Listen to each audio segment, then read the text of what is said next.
Sejahtera untuk kita semua. Perkenalkan, nama saya Mera Stefani Fani Simbolon dari kelas D reguler 2020 Universitas Negeri Medan. Di sini saya akan menjelaskan contoh masalah ketimpangan sosial.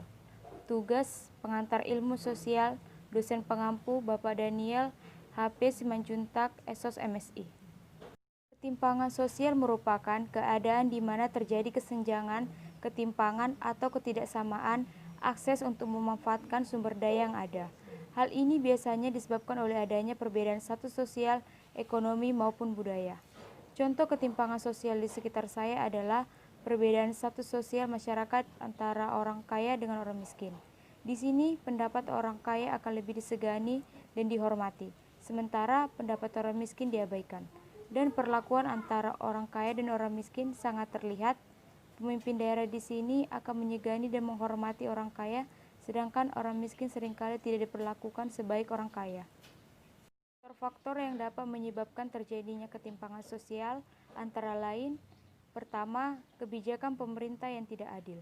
Pemerintah hanya memandang dari segi ekonomi masyarakatnya saja tanpa bersikap demonstrasi kepada masyarakat yang dipimpinnya.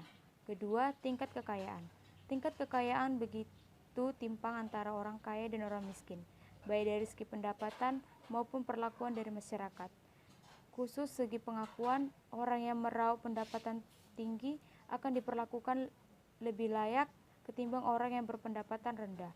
Hal tersebut tentu merupakan suatu tindakan diskriminasi terhadap orang berpendapatan rendah.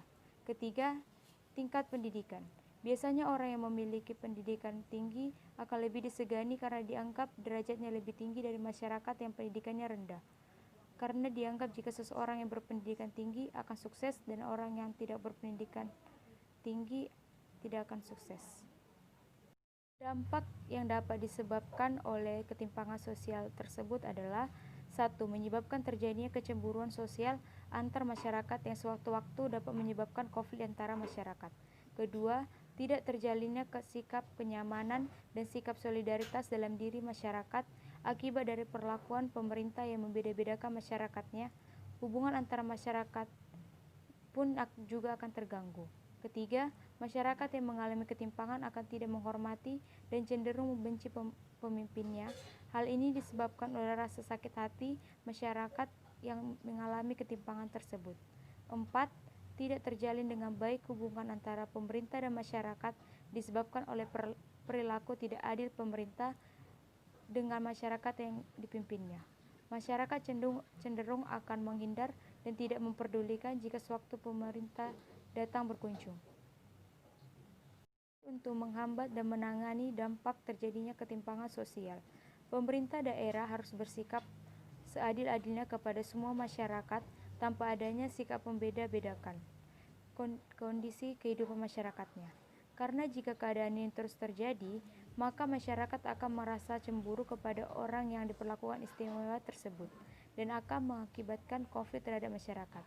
Sikap demokrasi kepada masyarakat sangat diperlukan karena sikap ini dapat mengubah perilaku pemimpin kepada masyarakatnya.